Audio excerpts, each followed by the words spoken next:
As defined in an old Greek movie, the true meaning of Kéfi is that desire left over after pain and sorrow. It's that outburst that turns into a smile, a song, or a dance. Kéfi is when you enjoy life in a holistic way and accept things you can't control but still find meaning in them. And sometimes, Kéfi is even stronger when life is tough, when you're grateful for the full spectrum of your emotions. Life is full of such contrasting moments, and that's what we talk about in the Kéfi Podcast.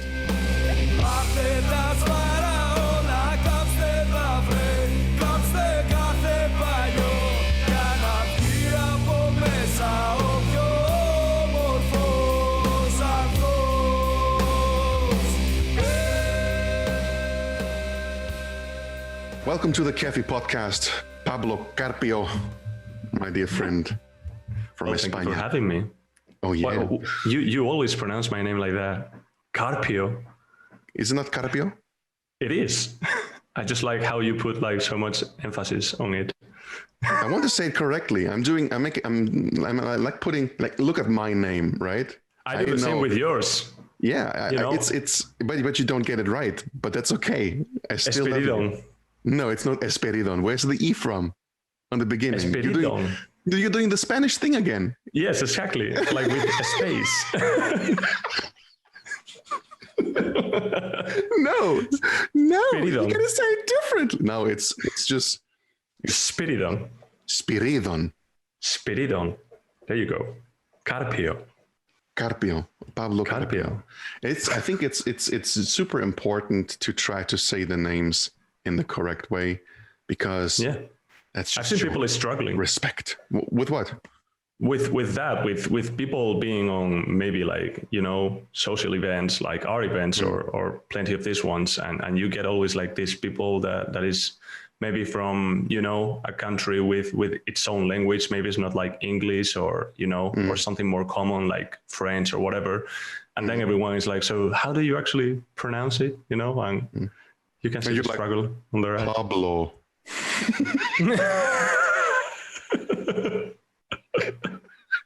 In the exact same way you probably would say it in any language. Pablo. Yeah, pretty much. Mine is easy, yes. I could say that. You will still get people that will say it wrong. Like how can you say, wait, how? I don't know, or just not even getting it, like, oh, Paulo, or, or Pavel. It's like, no, Pavel, no. Yeah. So you're Pablo.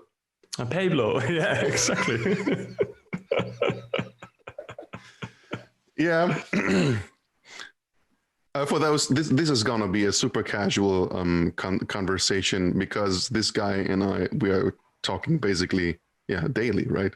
Pretty much, yeah. Like the last, I don't know since when, but yeah, from a long time now, we have been pretty much talking daily. So this is pretty much just like recording one of our daily talks. Yeah, without making it super weird, right? Aren't we?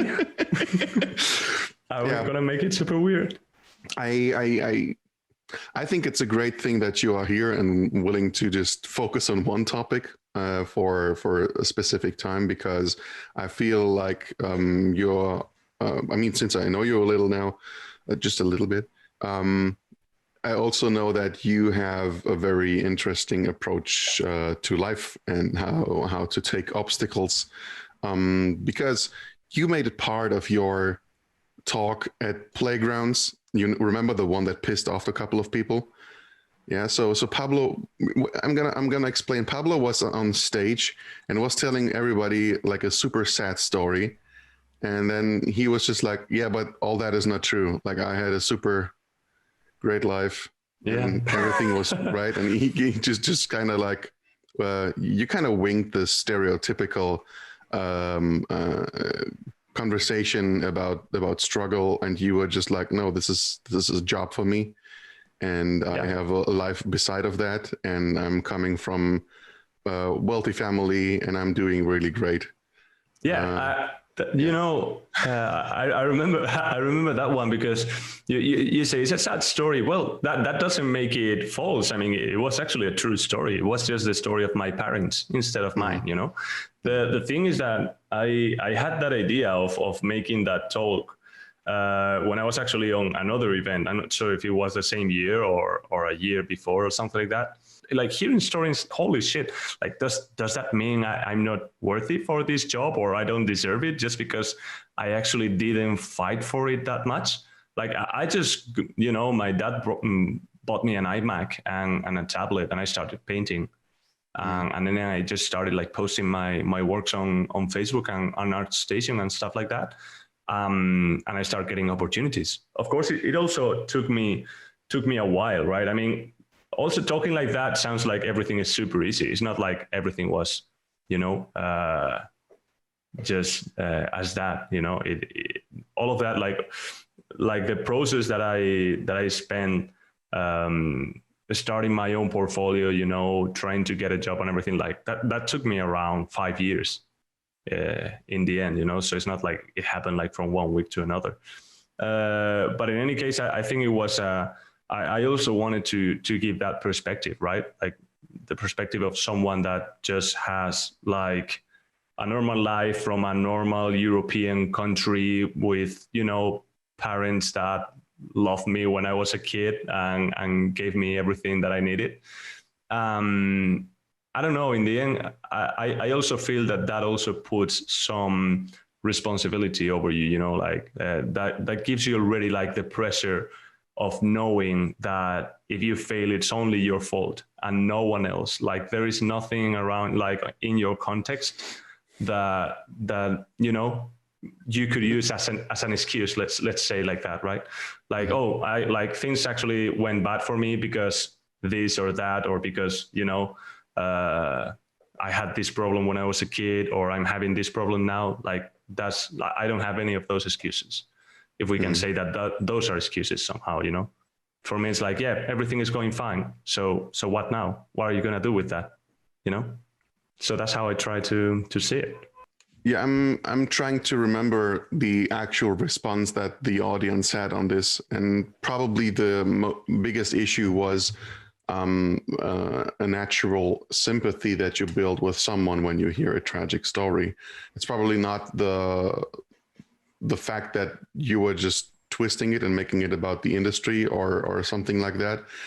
I believe the response that came negatively was more about building up a certain from a standpoint of empathy, just building up this feeling about you that you were struggling, and then realizing this effort or this thing came for nothing because you're doing good, right? Like you are I can't you are very successful.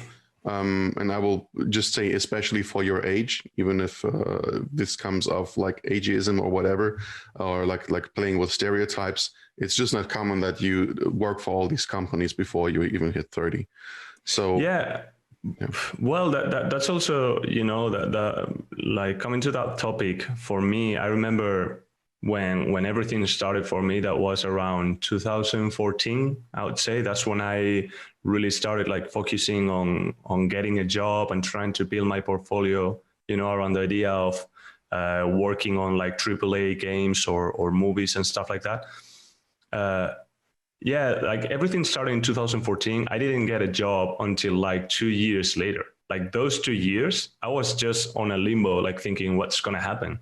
I have no clue. Like there are like equal possibilities to actually be successful or just at least get a job, whatever it is, or not, or not having absolutely anything. Like for 2 years, I got rejections, and for 2 years, I think I applied for around like 50 times in different companies. It's not like the first time that I tried, like my first shot, I nailed it, and I got a job, like nothing at all. I was going to events, I was going to like on LinkedIn or on whatever it is, like every social media, every like Gmail I got from someone, from a recruiter, from an art director, and I was always getting like no's. Like, no, you don't have experience. No, you have never worked for anyone. No, we cannot trust on your productivity if we haven't seen like any background on your portfolio, that is supported by any company. So I also got that.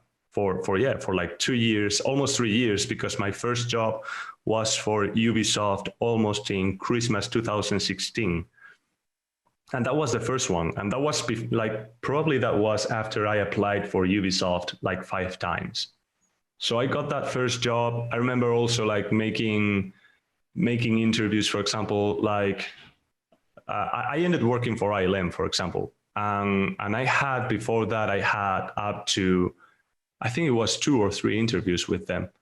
And in the end, it didn't happen, you know, until like the 4th time or the 3rd time or something like that. So I also went through that process somehow. And yeah, and going back to that thing, like you were mentioning, like what was the response from the people from that talk I made? I actually got a lot of people like telling me like, dude, thank you for this. Like I had the same situation. Like, it's not like everything is going fine. You know, I also have my own problems and issues and stuff.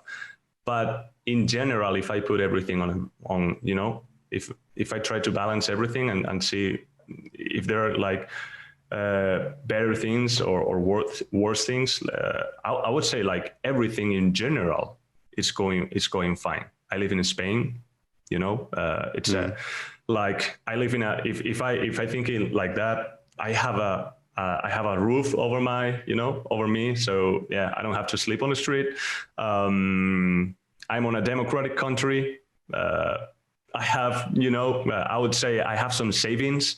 I have I have food every day on my plate. So if I see it that way, then yeah, everything is going fine, and I think that's the way you have to see it.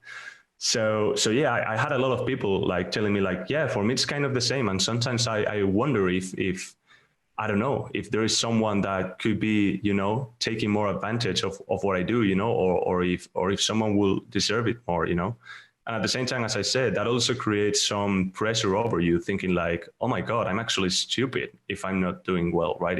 If I'm not getting a job, it's only my fault, and no one else. So that means probably on a 90% is because my art is not good enough, Because if you cannot blame, you're centering the circumstance of your productivity and your success on the fact that it's probably like if it doesn't happen, right? If there's no success or no productivity or anything, you have no one else to blame. That's what you're saying. Yeah, exactly. I mean, it can create a lot of anxiety, right? And it can make you also overwork sometimes, right? Spend more time working and burning out yourself. When you should actually, you also, like, even if everything is going fine and you're successful and everything, you also deserve to have you also deserve to feel bad, right? And to have your ups and downs and take a rest sometimes, right? Like I can see someone that is like maybe 21 or 22 and being like right now, like listening at this podcast or watching Netflix or whatever, just taking a rest, right? And just like enjoying some entertainment. I'm feeling like, holy shit, I should be painting. If I'm not painting, it's only my fault. If I'm not getting a job right now, it's just because I'm watching this Netflix series instead of doing my work. But that's also wrong. Like you should also like spend time for yourself and take care of yourself and just, take a rest sometimes. So yeah.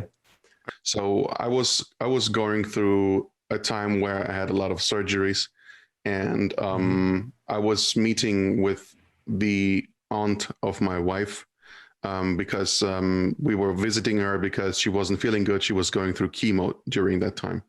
And I think it was the 3rd time that she went through chemo, and it looked really bad. And there she was, seeing me in pain, and was feeling bad for me and trying to comfort me and telling me like, oh, I'm so sorry this is happening. And there I was sitting, I was like, I have this little bullshit going on, and this person there is basically losing everything that matters right now, and her health and the hair, and like all she could do was just being on that couch. And I was sobbing, and she was like, yeah, but everybody has their own measure of pain. It's it all depends on the individual. Like we only go through the things that we can that we experienced, right? Like if you didn't live another person's life, you can still be empathetic towards them, but it doesn't mean that your pain is not worth it. Exactly. That's exactly what I was trying to talk about, during that talk, is the fact that, yeah, like everyone has their own problems. In the end, of course, you can be empathic with someone. You have to, we all have to. But if you had a bad day for whatever reason, maybe you just argue with your girlfriend or whatever it is, but like no one died, but that still made you feel bad or anything.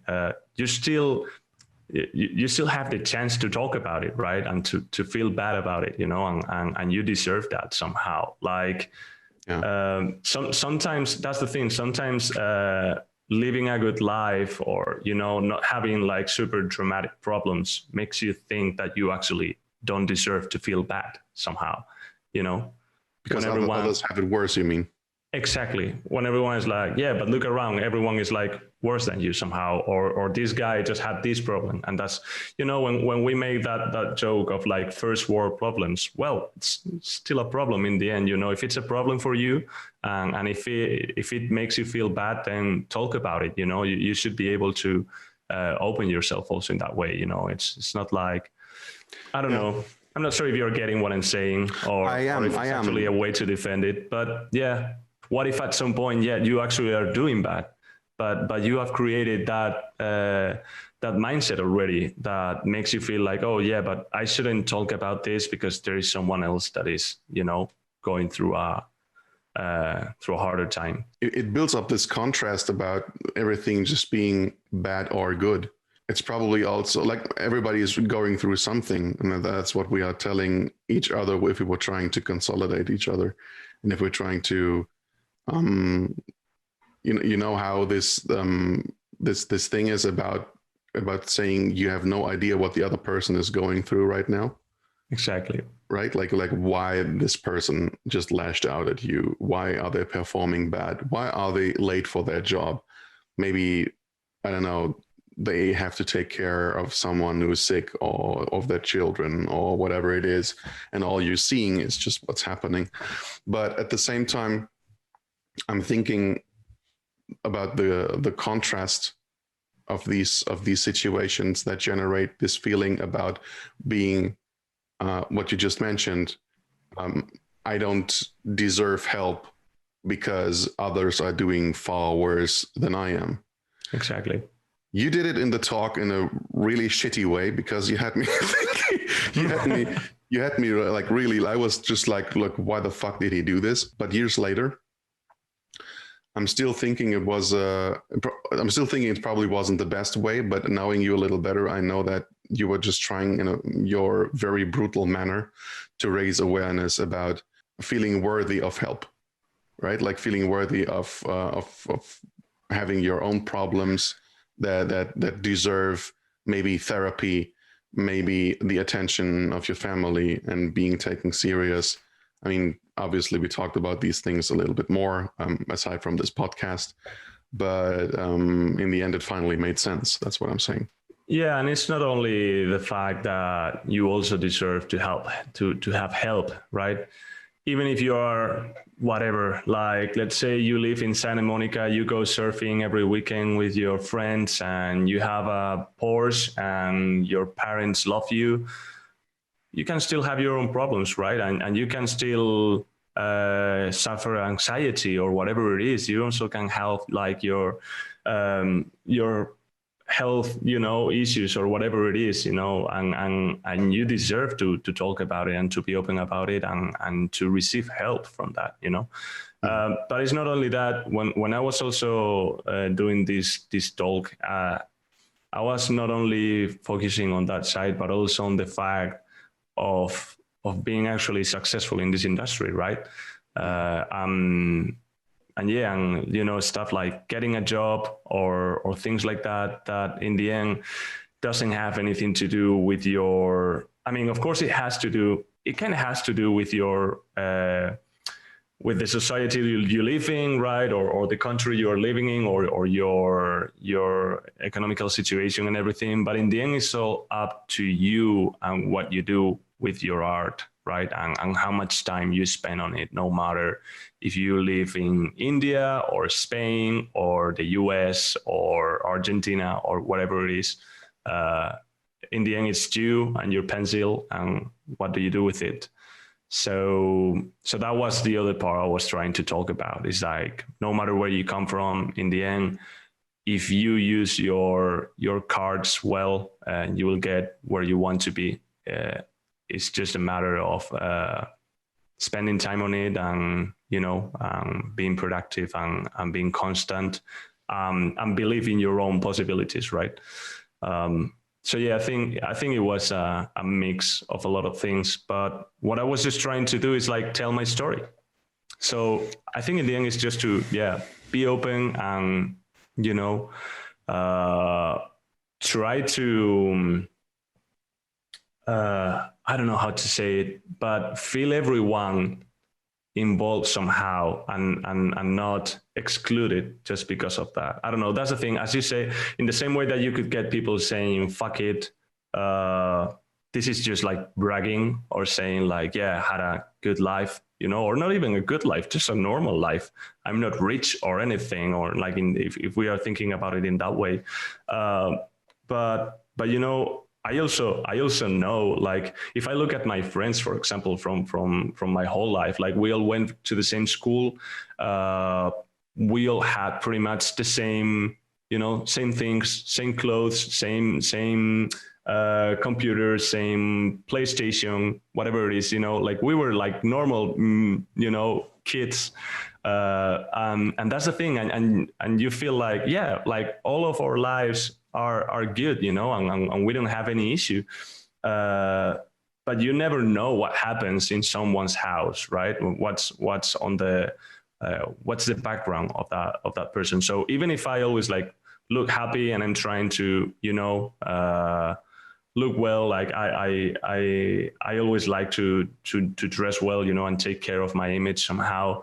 That doesn't mean I also can like suffer anxiety and be super fucked like on my room for a weekend maybe without going out, just because I think I fucked it up with a client or with a friend or with my girlfriend or with whatever it is, so we can all have problems in the end, and it doesn't have to be. And that's the thing, like there is not like a way of like measure the problems and think like, oh, till this point this is worthy talking about it, and under that you should just like suck it up and not talk about it, because then you're just whining, what maybe I mean? because the discussion about this has become so global that you're always comparing.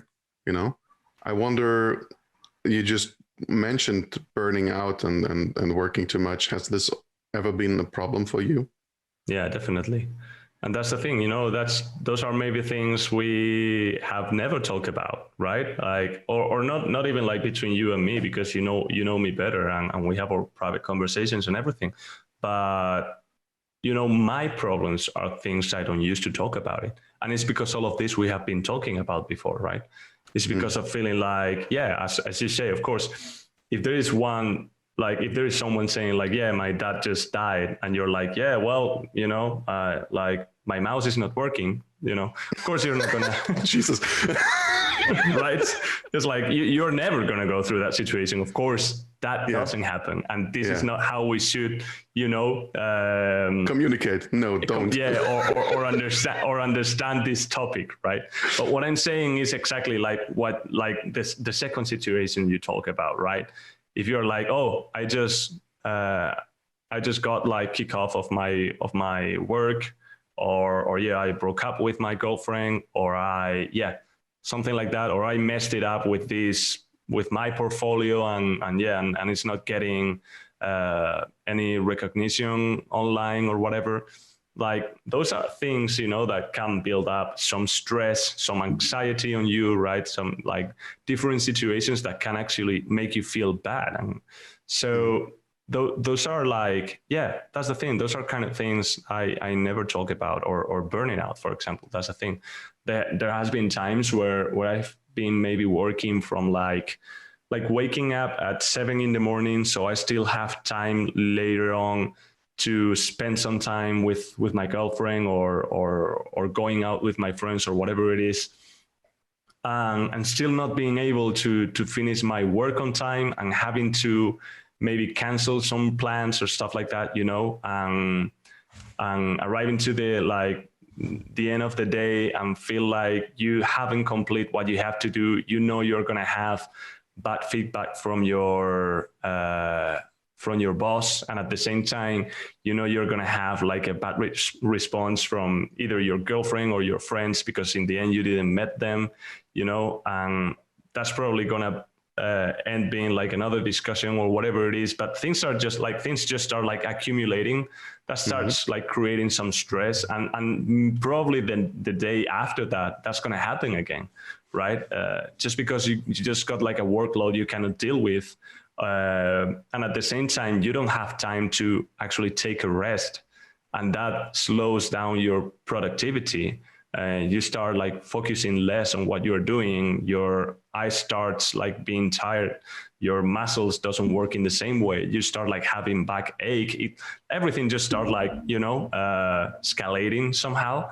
And it's difficult to get out of that, until a point that, you start like, even your creativity starts, disappearing somehow.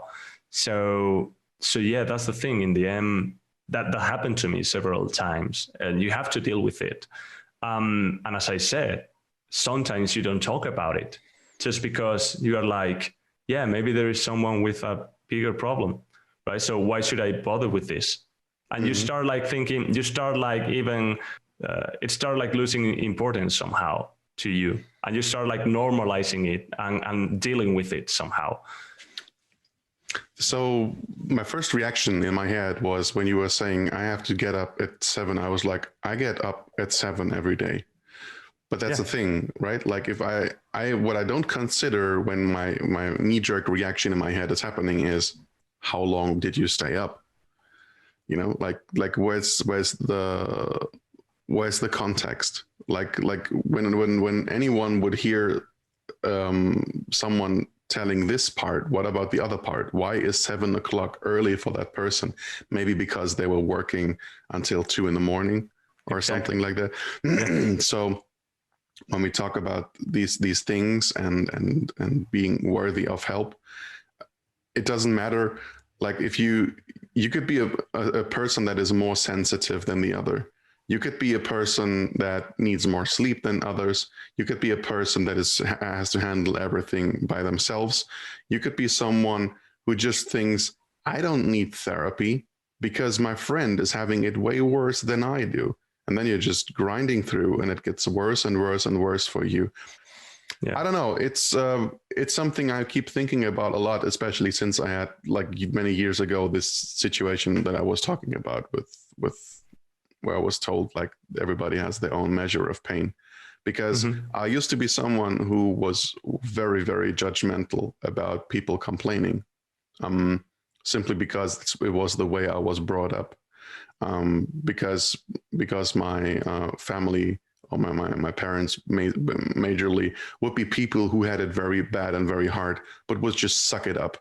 And when people were, you're nodding, I know, like, you know what I'm talking about. Like, exactly. We grew up with parents, and like, for example, my situation was that my parents came from a different country into Germany, from Greece to Germany, without knowing the language. Were working their hours in a factory, doing the most stupid job that just machines couldn't do. So you just put people there doing that.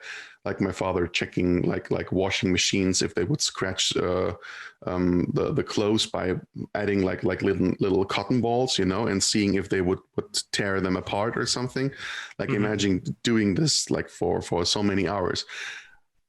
Should my reaction have been, well, there are people who are working in mines in another country? No, I was seeing my father suffering and doing the best he could, And I wished he would have gotten help, because obviously this was wearing on him, and it was also wearing on the family, because when he came home, or when my parents came home in general, because my mother, on top of everything, was also like running the household.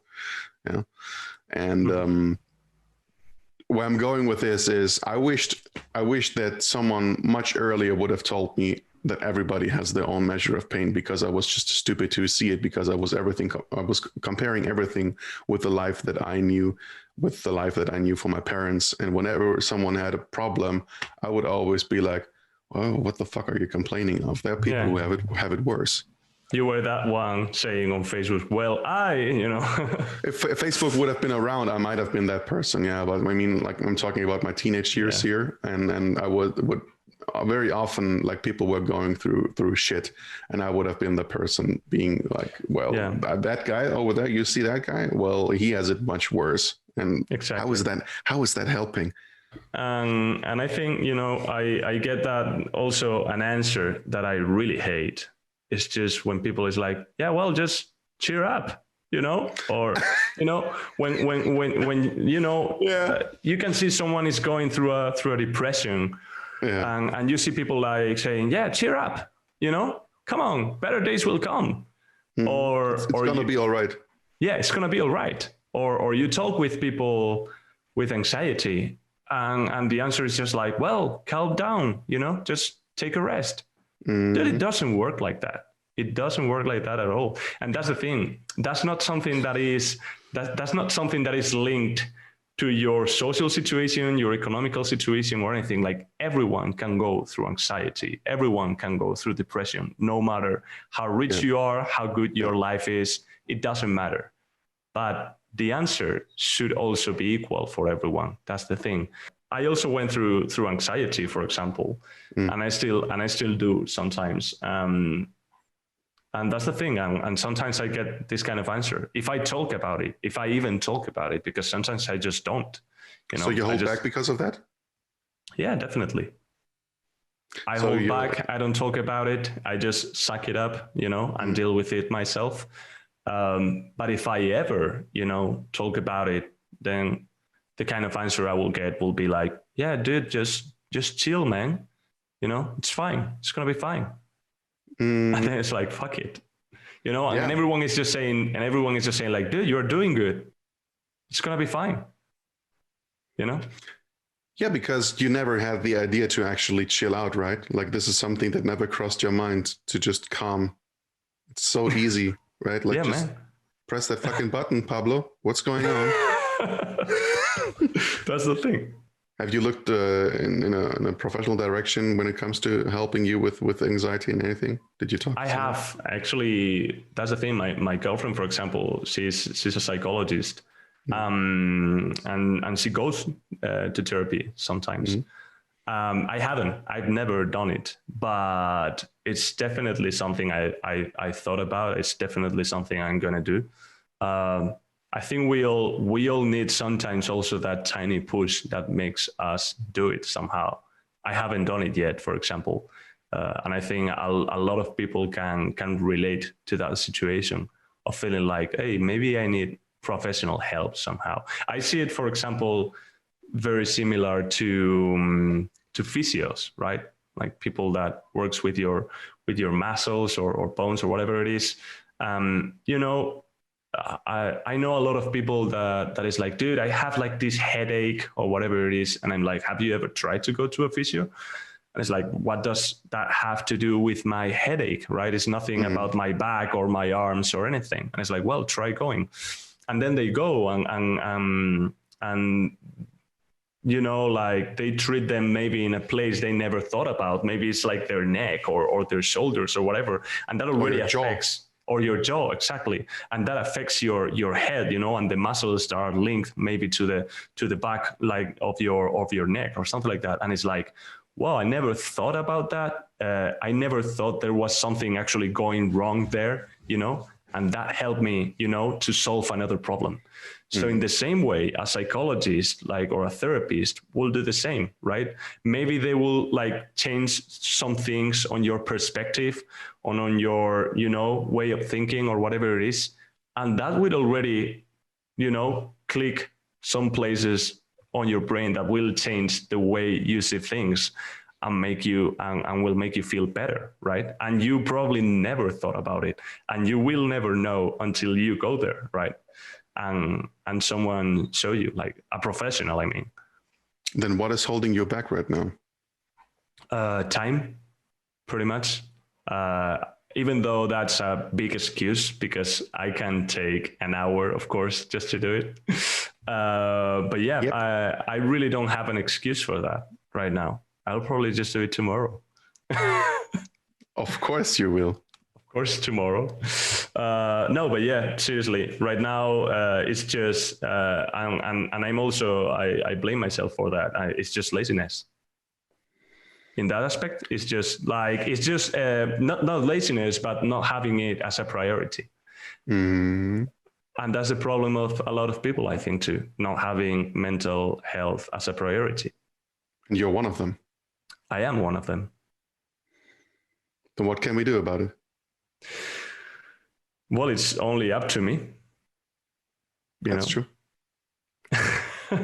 There is no way. That's the thing. Like the first one that needs to help yourself is you. You know, like. Yeah, the first step has to come from you. I know. Exactly. It's like people can try to help you on everything, but if you don't try to help yourself, then fuck it. You know. What do you think? I'm thinking about a lot of things. I'm considering right now how to kick your ass, but at the same time, I know that's probably not going anywhere because you're a stubborn asshole. But I'm also thinking about what made me, like you were talking about these key moments, right? That are telling you, okay, now I have to do something about this. How much can people put up with a situation that is causing them anxiety, and how accustomed can you get to this feeling like it's a part of you, you know? Oh shit, yeah, this happened again. I'm gonna freak out for a day, but I will be better the day after. You know, like how much this is becoming, like this becoming us. Like this anxiety, this is me.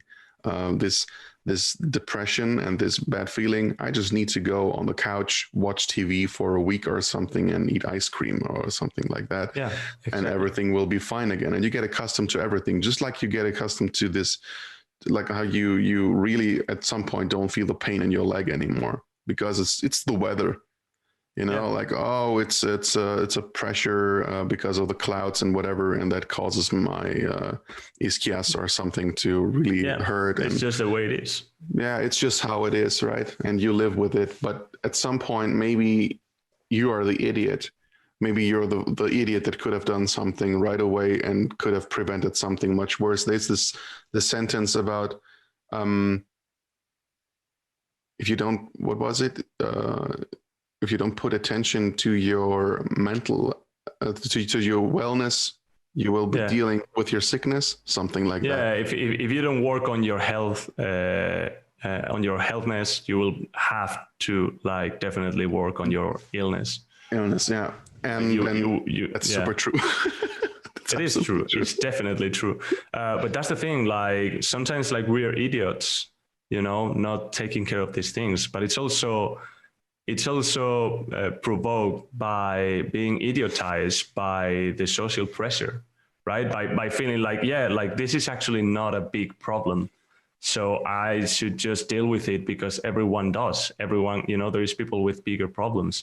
So if I have a tiny bit of anxiety, maybe it's just me, right? And maybe I just have to calm down a tiny bit, right? And then it becomes part of your clothes. Somehow it just becomes like part of you. And you just deal with it, and then you think it's normal, you normalize it, you think probably everyone has the same problem than you, and if they don't, your problem is still not big enough to talk about it, right? So you just suck it up and deal with it. And that problem I've seen a lot, like that's the thing, like first world countries, you know, and in like wealthy people, just dealing with those problems just because Yeah, Mom kept saying she kept saying always like the rich and wealthy people have more problems than the poor, and wow. I always thought that was pretty stupid to say, but later I realized that what she's talking about is that they are focusing on very different issues. Yeah, like for them, for some people, maybe something else, like if you're fighting to get by, you probably don't really think about your mental health. Mm-hmm. That's what I mean. It's like when you're hungry, you probably don't pay much attention. You pay more attention to your stomach than to your head. And that might be just sound very generic, because obviously that's not something that can be generalized. But maybe that's what my mother meant, and I'm not sure, because I never considered myself like super wealthy and rich to not pay attention to my mental health. That's what I'm saying. Mm-hmm. I think this is probably the most Jaden Smith conversation we ever had. Right?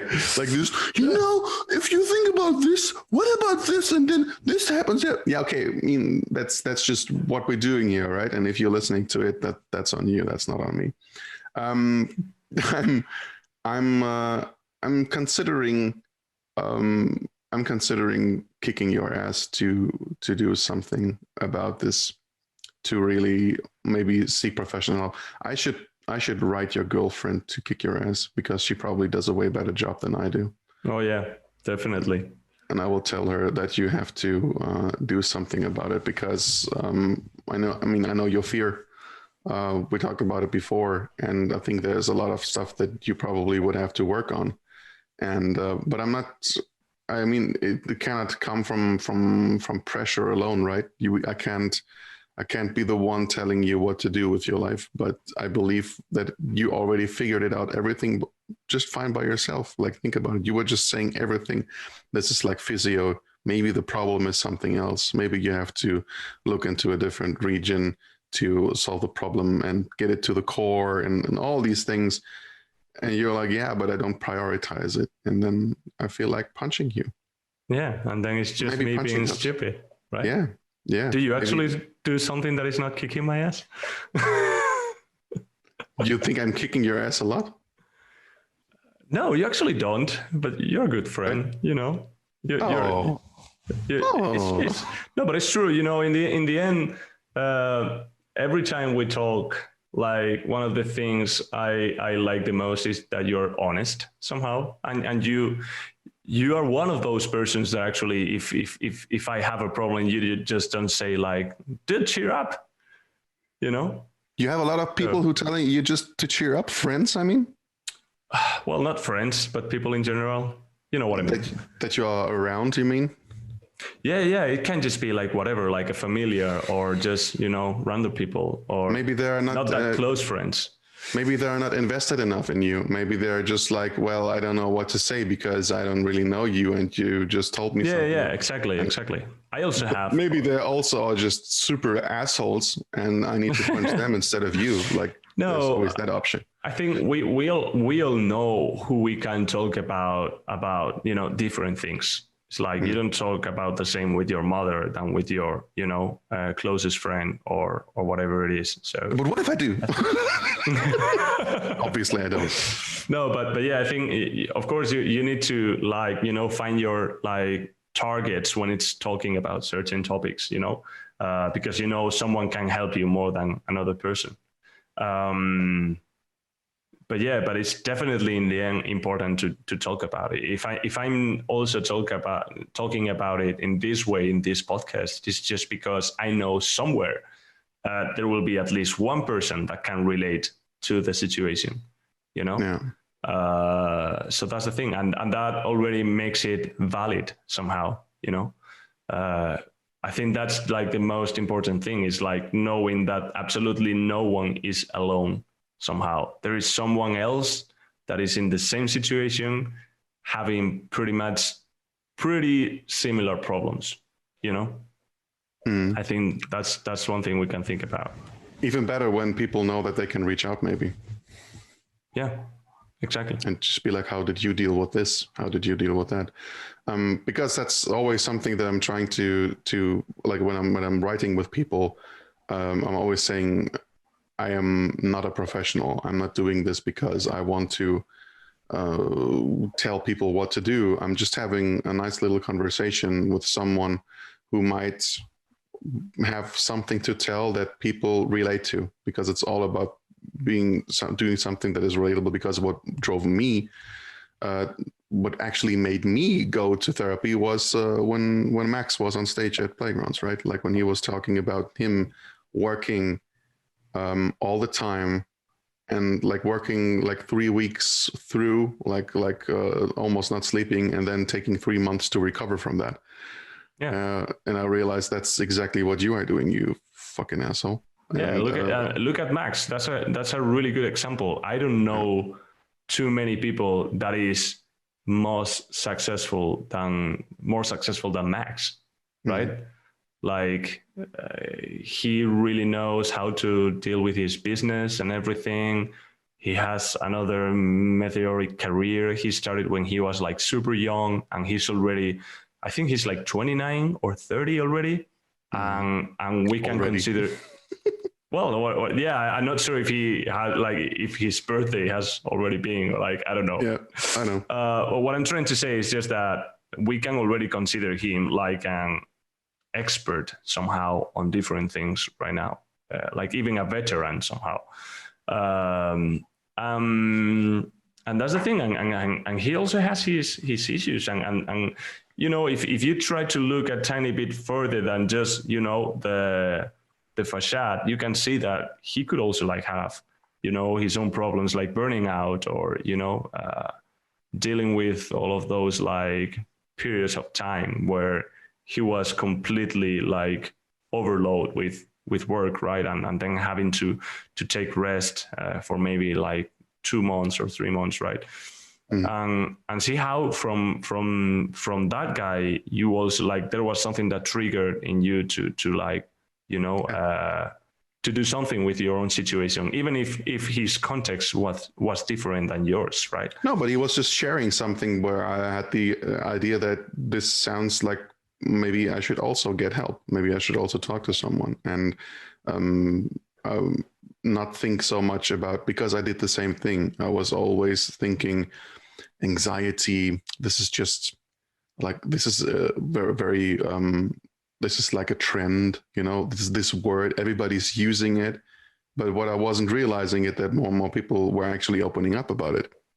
Yeah. This is not the thing. It's not about people suddenly becoming part of a club, and everybody's like, oh, I got anxiety too, and oh, this is just like. But no, this is just people starting to normalize something, and it pops up more, and people are starting to talk about it.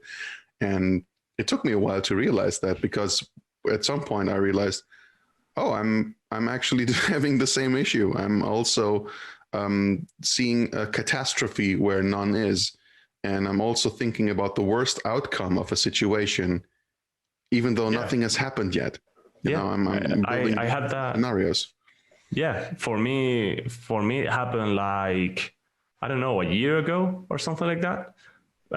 Being like, yeah, for all my life, you know, suddenly one day being at home, I'm feeling like, you know, that kind of ache in your tummy, and feeling that you're starting like to not breathe properly, like you're not having enough air, and you start like breathing faster, and you start like building that story in your head, thinking like, oh yeah, that conversation I have with that guy, he said that someone talked about me somewhere. And then you start thinking, oh, what did they talk about? What they could have said? What did I do wrong? You know, that could like, you know, start a conversation, or, you know, and maybe I should watch out about this or about that. And that starts also, and your heart starts like pumping, and you start like, you know, getting more anxious. And then sometimes like something, you know, happens at the same time. Like you get like a discussion, like an argument with someone else, or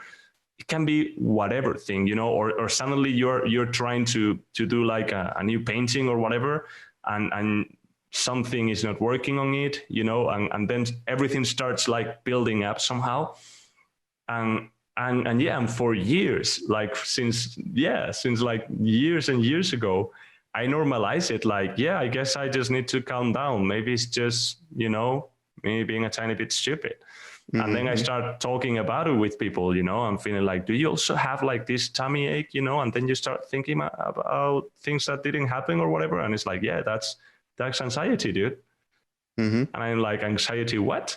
You know? And then I started, you know, everything changes when you actually can put a name on that thing, you know, when you know what is happening to you somehow. That is already like a positive thing, you know, when you realize that something is happening. Yeah, we have the label that's fitting, and then it's this exactly label. There's this thing this conversation I had with a friend who recently like discovered that she has ADHD, and that's why she's functioning in a certain way, and she never knew, and she thought she was just being stupid. Or how often, like, even if you see just this thing in social media going around with people talking about some people think out words and some don't, and they just think out in like emotions and pictures and all that stuff, you know, like even if you just realize that you suddenly have that when you realize that you can talk about something and recognize that there's something that you never even knew, it wasn't just something that you had but others too, is already a step forward, right? Yeah. Because then you suddenly have something that you can relate to. If nobody would have told that, nobody would have spoken about that, we probably wouldn't even, like, imagine you would be the only person thinking that you have diarrhea or something. Like, because nobody ever said like, oh, sometimes no one talks about it. Yeah. I shit water sometimes and it's really painful. Yeah. And or imagine like all kinds of shit, because I mean, in a way, it's part of diagnostics, right? In another Jaden Smith conversation here, right? You know, that brings up again to the beginning of our conversation and that talk that I had years ago. I think it was Playgrounds or IFCC, one of these Playgrounds events. On stage 2, because you weren't famous yet. True. that brings us to that conversation, right? And when I was talking about it, and I actually had people telling me like, dude, yeah, I have the same situation, you know, and sometimes I feel bad just because I don't know who to talk with when I have a problem, just because I feel like my problems are not big enough, you know, and that also builds up anxiety. Yeah, that's a good way to link everything. In the end, is about knowing that there is people with the same problems that you have and the same situation that you have. Either if it's diarrhea or, you know, another situation, there is someone that is like you. I can promise you that. I'm pretty sure I could bet everything I have that someone is in exactly your same situation. And the good news is that your problems are as valid as theirs, you know? The bad news is that they're probably coping just as bad with it as you are. Yeah, probably. Because someone told them that they're not entitled to get therapy, or probably someone just tell them to cheer up. Yeah. Right. Yeah, it's gonna sound very, very weird for me and stereotypical, but I can see like all kinds of Spanish people just be like, oh, come on, man. Yeah, it is. Take a nap. You know? Yeah. It is like that. It is like that. Take a nap and things are good. You just need a couple of beers, man. Oh yeah, of course. Yeah. Oh, man. Of course it is like that.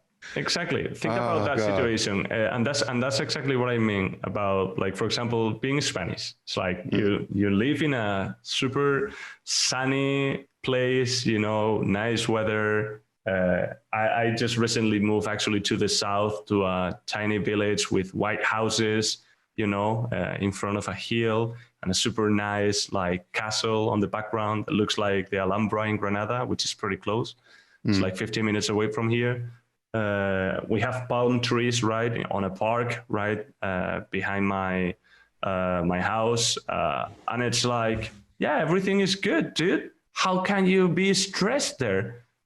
You know, it's impossible. Or how can you, Pablo? Yeah. How can you have anxiety, dude? Just chill, go to the park, you know? How's that possible? Wow. Exactly. So yeah, You don't deserve all this, man. I know, man. You don't know what to do with it, right? I know. My God. I'm not valid. So you have been this super young, super sexy guy. You don't even believe what you're saying right now. No. So you're this radiant person that I look up to like a father. And no, I'm not. I actually just want to make you spill all that water that you just had in your mouth.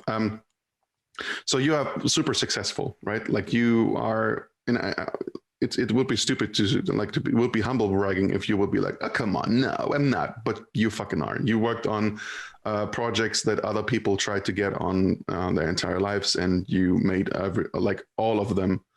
At least, like, let me rephrase it. You worked on 5 projects that some people would have been happy to just have one in their resume before they go to retirement. Mm-hmm. And you did all of them. So that's something that I would consider successful. And I'm not even just saying this as a friend. I'm saying this as someone who has a very, like I said, like an honest perspective on the industry. Is that alone pressure to you? Like, do you have the feeling that you have to live up to that? Do you feel like, since you got these chances, like, I mean, I know that you don't think that they were just dropped in your lap from God or something like that. You worked to get there, right? But do you feel that you have to live someone else's dream and live up to expectations to that? Is that pressure? Definitely. Yeah, definitely. Every day. I mean, that's the thing, and that's what we talk about, right? Like, I always have that feeling that I don't deserve it, even if I work for it. There will always be, there will always be like part of myself thinking like, oh, that happened too early, or like knowing people that has been trying to get there like for maybe 10 years and just get it. Who decides if it's too early? Sorry if I'm interrupting. No one. That's the thing. I know it is like that, but I can't help still thinking it, right? It happened to me, for example, I don't know, with getting a job at Pixar as a freelancer, which is actually pretty, like, it's not common, and sometimes I still think about it, like, how the fuck did that happen, right? Like, did I actually work enough to get there? Was just luck, but yeah, and that's the thing, and that's like creates expectations over myself, by myself, like, it makes me feel like, dude, if you already did that, then what's next? And sometimes, because projects comes and go, right? Sometimes you are working on a super cool, like, blockbuster movie, and you have the chance to even go to the film set, see the actors and everything, and everything looks super cool. And you're there in LA, and you go to the parties and whatever it is, and LA. And that project ends at some point, because everything ends in the end, and then you go to something smaller just because you still need to pay your bills, right? And maybe for a month or 2 months you don't get any offer.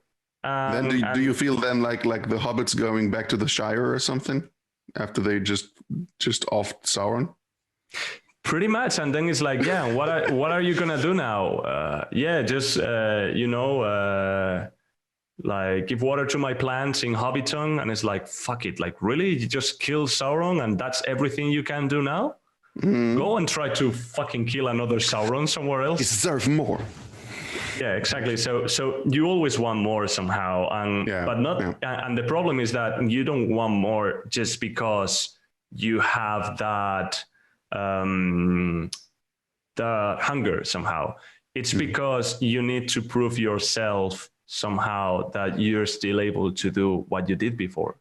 So, I don't know if that makes any sense. I'm just trying to say that once I've working in certain companies, sometimes there can be certain projects or certain companies that could look smaller than the places you were before in. And that makes you think, like, did I make a step back?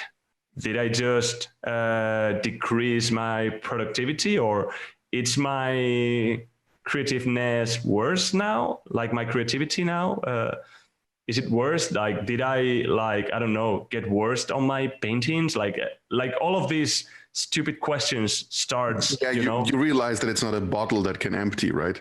Like creativity. I mean, you can still be after you were creative. Definitely, but that doesn't have anything to do with you being stupid and building up these stupid questions on your brain. And that's sometimes, like, that's part of the anxiety, right? Like building up stupid situations and scenarios in your head that actually doesn't make any sense, right? But for you at that point, they do make sense. And you cannot just receive the answer of someone saying, like, dude, that's stupid. Oh, true. Thank you. Exactly. That's what I'm talking about. So think about it that way. Like a circle of confirmations that you have to perpetuate, right? Like you are just like, oh, I did that job, so I have to make the next one to confirm that I did the last job good. And then if that one, then it's the next one and the next one. Exactly. And at some point, like, I was seeing myself working on, I don't know, like I started with Ubisoft, then I jumped into NPC and started working on movies. Then I got a job at Marvel Studios, then Pixar, then later on Riot Games, ILM, Warner Brothers. And at some point you feel like, oh, I cannot go back to a smaller, like, video game company. I need to get Lucasfilm. And when I get Lucasfilm, I need to get the fucking NASA. And then I need to, I don't know, do a painting for the Vatican or something, like Photo bash. So that's what I'm talking about. Like,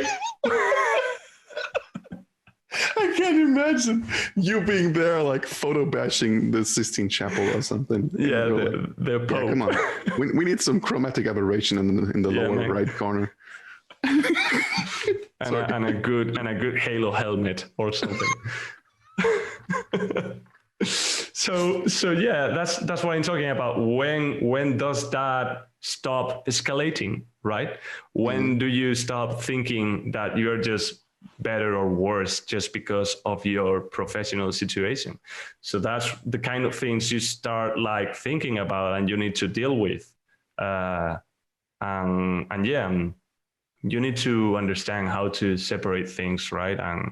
And what are real objectives and what are not, and which ones are created by, that kind of. Are you getting better with this now? I am. I actually, that's something I actually just resolve completely. I don't care anymore. I'm happy with, like, the projects I'm working on, and they are actually pretty cool. I just actually started working with HBO, and that's great. That's amazing. I'm super excited about the project. The production designer actually is also super, super cool. I have a lot of freedom on what I do. They pay well. So yeah, everything is fine. And that's the thing. In the end, I don't care which one is the company or which one is the project, as long as it gives me freedom to work on my comfort zone, on the stuff that I like, which are pretty much like environments and keyframes. So if I can be doing that, and that also allows me to have, like, a normal life and be able to pay my bills and everything, and have my, my things, then it's fine, and I don't even post anymore when I'm working on, like, what I'm working on. I remember years ago always posting it on Facebook, like, I started a job at Pixar, or I started a job at whatever. And that was also, like, kind of, that was bragging, I will not deny it. I think when we actually do that, it's pretty much just bragging, because in the end, if you're a freelancer, it's not like you don't want people to know where you're working on, but it also gives you some room to actually negotiate with more companies, you know, and stuff like that. So that's not bragging. That's just marketing. Like you're trying to get, like you trying to make people aware of the fact that you got a job at a company and you don't want to go back to working like for less or for on smaller projects or something like that. That's true. That's a good way to you're doing this. You're doing that stupid thing again. Do you realize that? You didn't brag. You're doing it again right now here in this recording. You're trying to undermine your own achievement, and just by talking about it, which is so super valid, you can talk about it. You can tell people, I did this and I'm fucking proud of myself, and I just did that thing and can't wait to do the next thing. It's okay. You can do that. It's not bragging. Yeah, I know, but that's the thing. Once again, talking about the beginning of our conversation, maybe because of my situation and my context, I tend to do that just because I think I don't deserve to actually talk about it as a success, as Cheer an up, achievement. Go for a walk. Exactly. That's exactly what I'm talking about during all of this talk. Like the fact of not feeling valid or not feeling enough just because it just worked in the end at some point, you know, and now you just have to deal with it. But better shut up just because there are people that are actually not getting there, you know, and it can feel like you're bragging. You don't want to make them feel bad. This will always happen. There will always be situations where something that you said will come off the wrong way, and someone is rubbed the wrong way, and they will think, oh, you just said that because of this and this, but you just didn't have anything of that in mind, because that's just the dangers, especially of dealing with a lot of people, since our circles have become so big and which is absolutely not really human, right? Because back then we used to interact with people in our village or something, or even just our neighborhood in a bigger city or something like that. And now it's like, oh, listen, world. Yeah, I got a new job at blah, blah, blah, and now I will do blah, blah, blah. And everybody's like, there will be somebody, like a percentage of people who will always, I will not call them haters, because it's not only about hating, but they will always make it about themselves and just react with, oh, look at you, huh? And doing this and that, and you shouldn't do that, because who are you to decide what I can do and what not? Yeah, there will always be, it's impossible that you can be liked by absolutely everyone. And even more as we are saying, like now that we are, you know, involved in this kind of like communities where you have people from all around the world, right? Like we have seen each other maybe in like 5 different countries, and in all of them with people from all around the world and with different cultures, different perspectives about life, about absolutely everything. And that's the thing. It's impossible that everyone agrees with you on everything. So yeah, but that's how it is. So I think that's a problem we will never be able to solve, you know. Also, just because of the fact that no one is aware about the same problems in the way we are, right? I think we kind of, you know, there will always be someone that doesn't know what is anxiety, for example. So there will always be someone telling you, dude, just cheer up. That's never going to change. You know, that will be always like that. But yeah. Have you thought about just thinking about positive things, Pablo, and not feeling? What makes you happy, Pablo? Just think about it. Think about what makes you happy. Yeah, make up some happy thoughts. So as a last little question, you have a very healthy approach to work. There are artists out there that say art is my life and I'm making everything about that. And there are those who say this is a job, which I enjoy, but it's still just a job. You are one of those people. Yeah. One of the few that I know that are having a very... actually a pretty, one would say a healthy way to look at this thing, but at the same time, you still will deal with the same anxieties. So, well, that's a fuck up. But I mean, it's like, but it's like you have a very You have a pretty nice approach to it, which is like you try to maintain a really good balance between your life and your work. What is your approach? Yeah. I know what you mean. I mean, in the end, it's not like I like art or I love art less than someone that will say art is my life, right? It's not that I don't respect it or I don't like it, or it doesn't have absolutely anything to do with that. It has to do more with the fact of trying to be, and once again, I'm not judging anyone, or I'm not trying to make someone feel like my approach is more valid or less.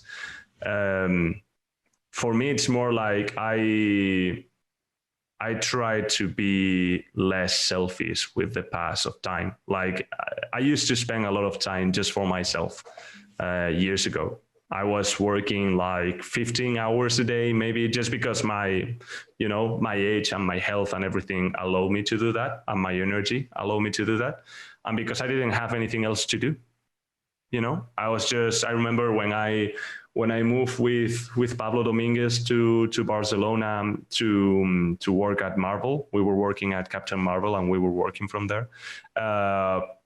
We had each other pretty much, like as friends, and sometimes we could like go out to have dinner or a beer or whatever, and there were a few more friends there, like Nacho Jagüe, or Rafa Terrell. They were there, but pretty much the whole day we were just working. We will only stop to go to the gym for an hour and cook some dinner maybe, but the rest of the time we were just absolutely working, and we were not taking care of any other relationship that was only us and a couple of friends.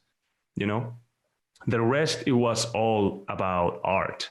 And that's something I started changing with time. I started like, because that's the thing, like at the same time that creates a lot of stress. You start like focusing that much on that aspect of your life that is art, that if that goes wrong at some point, then what else do you have, right? That's the problem. Like, if you fucked it up one day at work, what else do you have apart from your work? And I saw myself in that situation a lot of times when I was, for example, there in Barcelona, or at other moments of my life, right, where I will just like, be all day painting, and if the painting wasn't good enough, then the day was not good enough in general, because that was pretty much like a 90% of what I will do the whole day, right, apart from sleeping and eating. So what I did was starting bringing some more things to the equation. Like at some point, I was not even watching series or playing video games. I didn't have time because I was painting. So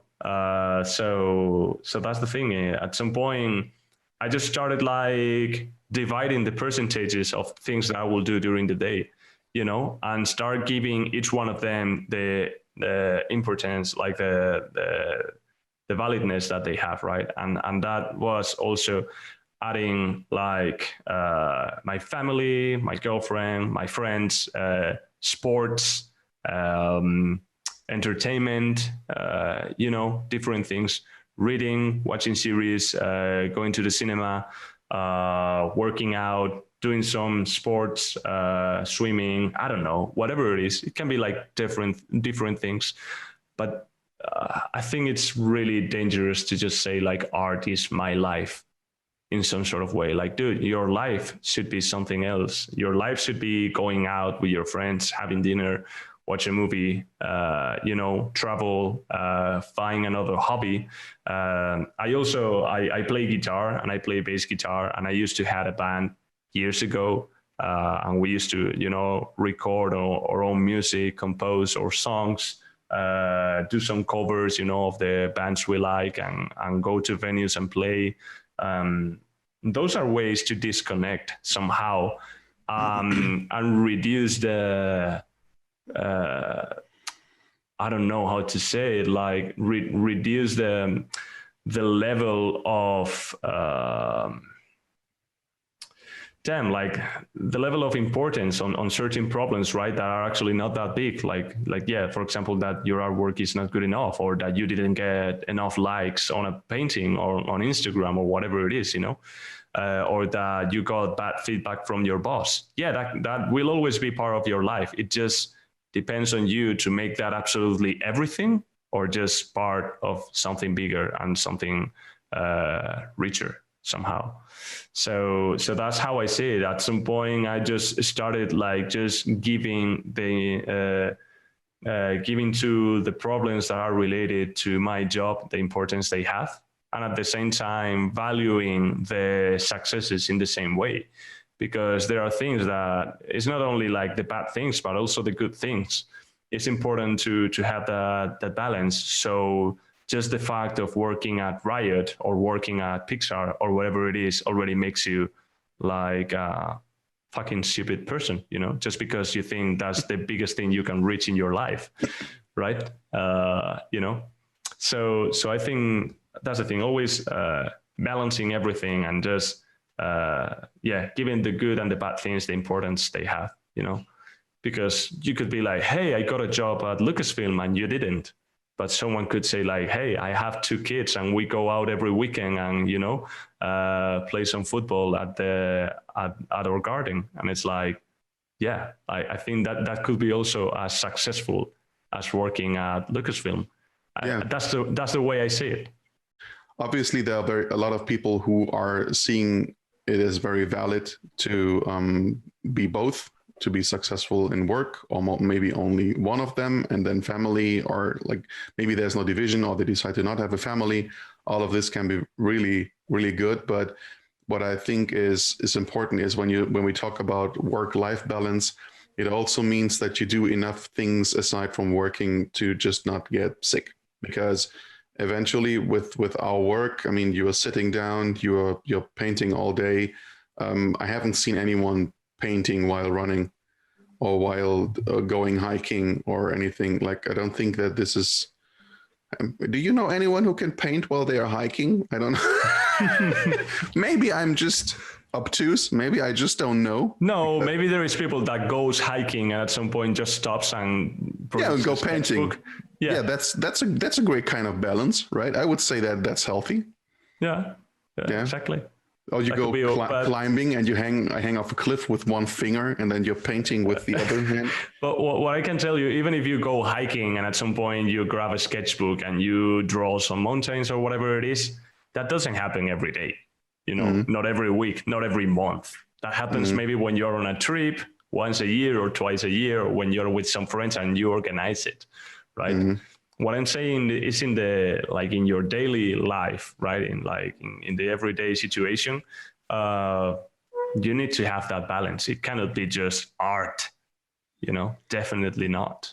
Absolutely not.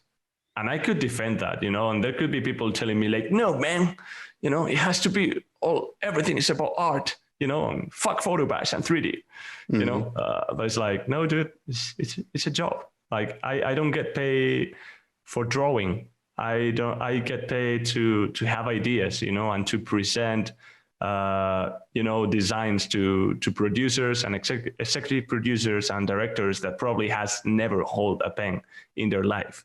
They don't know absolutely anything about art, rather than just judging it, but not making it, right? So you need to understand what is the job of a concept artist in this case, because that's what I am. I'm not an illustrator. I'm not a traditional artist. I'm a concept artist, and I solve problems for designings of sets, like film sets or video games or levels, and stuff like that. It's a different thing. It's a total different thing. I haven't grabbed a pencil in years to do a drawing, just maybe once or twice in, my free time, just because I still enjoy it and I will always do, but that's not my job. That's just another hobby. My job is about another thing. Yeah, so let's not play devil's advocate here. I mean, there are probably enough cases where the opposite can be valid or anything, but I think your approach is what works best for you, and that's totally legit. There's no reason to undermine that. Definitely. I mean, that's the thing. In the end, it's about making sure that you are in the situation you want to be. I know I am in the situation I want to be in that way. Of course, everyone has things to improve, you know, me the first. But yeah, in general, I could say that I finally, after, you know, certain years of working in this industry where I've tried pretty much everything from living in different countries and different cities to working from home to working on a studio. I think after, you know, trying different things, I know what I want somehow. And that's what I also took the decision to move to a small country. I know what I want somehow. Somehow. Maybe. But yeah, I feel like, you know, I've lived in Barcelona, I lived in Madrid, I live in London, and I live in Los Angeles. And after that, I ended moving to a small town in the south of Andalusia, you know, and this is what I like. After checking all of the other things, I ended moving back to my hometown. And yeah, and I cannot be more happy to have done that, you know, and live in a small city that doesn't need any kind of public transport. You can go everywhere working. All my friends live like 2 houses away from me. Food is cheap. Restaurants are nice. There are a lot of options. You have the mountains like 20 minutes away. You have the beach an hour away from here. Touristic places, all castles, all towns, you know, it's beautiful. The weather is amazing. So yeah, in the end, you know, and I had the chance to work from home and still work for, you know, AAA games and blockbuster movies. So why will I go back to the stress of a big city where I have to pay $100 for an Uber, you know? And that's my thought and my perspective. And that's the thing. And it works for me. Someone will say like, no, I prefer to still live in LA, or I still prefer London or whatever. Not my case. And I'm happy that I found it out. And I'm happy that you found it out. Yeah, thank you, man. I wish you all the best. I'm gonna talk like this right now because obviously we will never talk to each other again. Yeah. And I just wish you the best. Farewell, my friend. And then I will end this recording and say goodbye to everyone listening, and then we will just not hang up and keep shit talking.